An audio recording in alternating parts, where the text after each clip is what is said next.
the truth about Dubai. What is Dubai really like? My husband always says we're going to Dubai to not Dubai, to in Dubai, or going to Dubai not to buy, and we should have listened.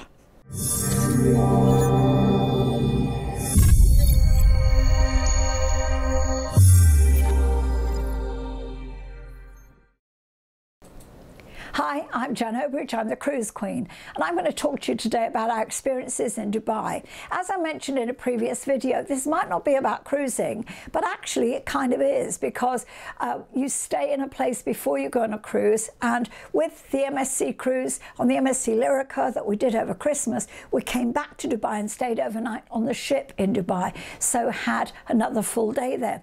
And there are trips into Dubai, so it's good to know what's going on. What is Dubai actually like? Well, first of all, the architecture is stunning. The buildings are out of this world. I mean, Burj Khalifa is the highest building in the world. It's stunning. It's just incredible. The buildings are just beautiful. It seems like every time they build something, they want to beat whatever was built before. They want to create something unique and different. It's like the buildings, everywhere you look, there is something amazing building-wise. But I kind of mentioned before that I find Dubai a little bit soulless. Now, I know a lot of people would disagree with me, but that's my opinion. I just find that it's very commercialized. Number one, very expensive. Doesn't matter what you do, where you go. Doesn't seem it in dirham, but when you convert it back, it's expensive. First of all, we arrived there, got into the apartment, went and did some shopping, so we had some tea and coffee and milk and butter and bread and stuff like that. We did have a toaster in the apartment, but I think the toaster was broken. But anyway, so we were able to have bread. And then we decided to go for a wander around, which we did. We walked about a bit and found somewhere to go for something to eat. We were very tired. We'd had a long journey and 2 planes going. We changed in Bahrain. And so we just wanted to find somewhere reasonable to eat. So we found this little diner place, went in there. They had a variety of things and very nice. Of course, no wine, which is a big disappointment to me, but no wine in the restaurants. Nobody believes that the photograph of me with a wine glass in my hand was full of water, but it was, I promise. So we went into this restaurant. It was very nice, but for 7 of us, it was like, for a little, I mean, it wasn't a massive meal, it was just 1 course with water, and I think the kids had Coke, and nothing out of this world, nothing special. It was okay, but nothing majorly special. In fact, Isabel and I shared a dish, which actually was really nice. We shared a dish, and it was over £100. So that was just like our first meal there. So we went back to the apartment, chilled out a bit, and we had an early night because it was a long day. Did do a Facebook Live or a live, which I posted on here, from the apartment on the first night. And then the next morning, got up, made breakfast, and then we decided we were going to go and see the Burj Khalifa. So we got on a train, we got a tram, got on a train, went to, and it was miles. I mean, it was really easy though, I have to say. We got the ticket. We were a bit confused at first about what kind of ticket to get, because the single ticket isn't like getting a ticket from King's Cross to Caterham, for example. It's not like that. It's kind of 1 single ticket does 4 changes, but then if you want a day ticket, you know, so it works out. We should have got the day ticket. We didn't. We just got a regular ticket. But the tram ticket takes you on for the train and vice versa. So we got the tram. People were very, very helpful, I have to say. They were lovely. Told us where to change, so we changed, got on the right train, went off to the mall.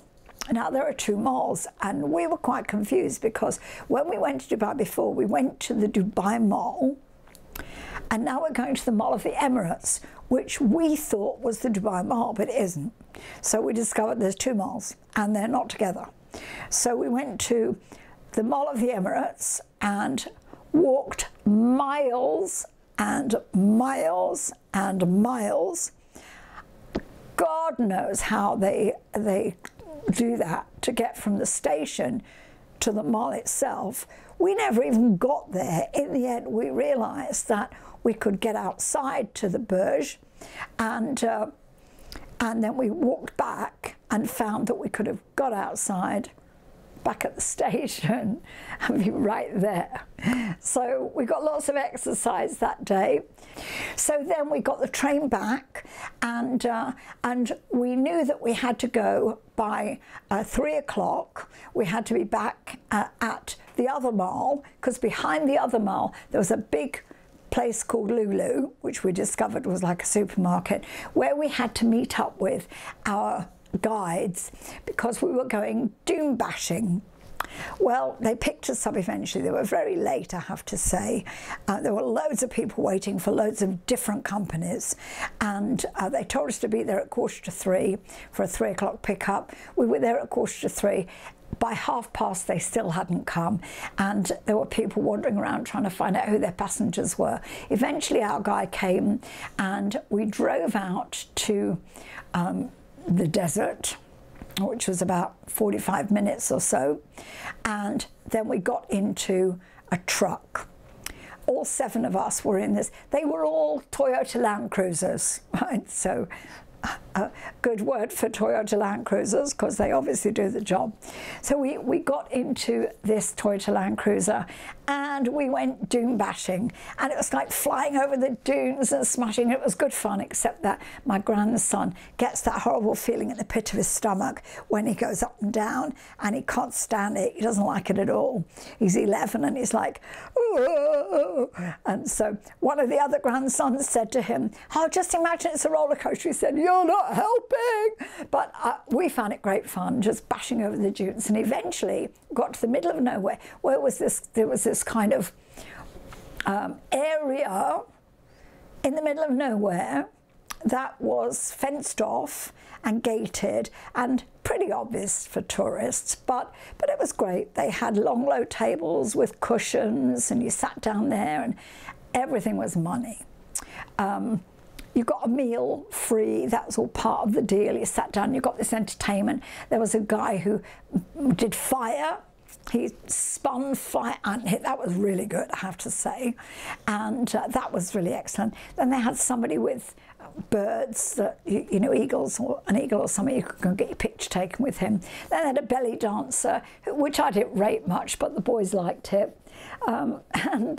So it was good, a good show for nothing. It was all there. I would say for nothing. It was all part of the thing. My older grandsons went in a dune buggy. Yeah. So they went off on a dune buggy, and they loved that. They'd paid for it out of their own money. It was 200 dirham, which is like 40 quid each, but that's what they wanted to do, so we let them get on with it.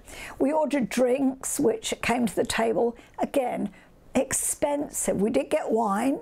I suppose out in the middle of the desert, they don't really care. So we got a bottle of wine, but it was not cheap. They had the cards already, so you could pay by card. So yeah, it was a good experience. We're glad we did it. It was fun, but for me, the meal was all right. They had like a curry thing, and you know, you had to go up and get it, which you know, like line up. So there were hundreds of people there. So it was a good experience. So we had fun, and the kids had fun.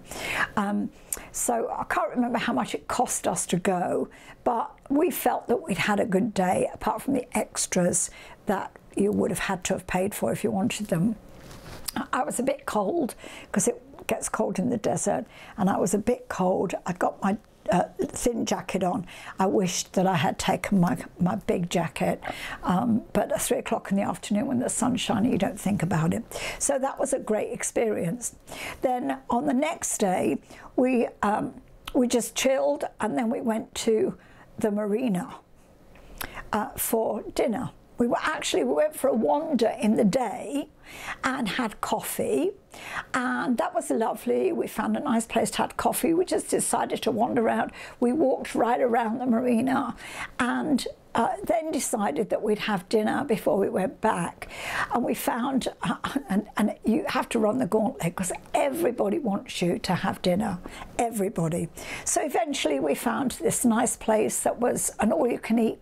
There was a hotel on the marina that had a restaurant out on the pavement there, and it was an all-you-can-eat barbecue, and they had some curry stuff as well, but they were cooking the barbecue fresh there.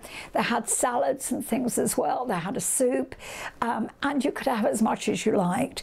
We paid, I think, probably about £20 a head for that, which we felt was quite good value.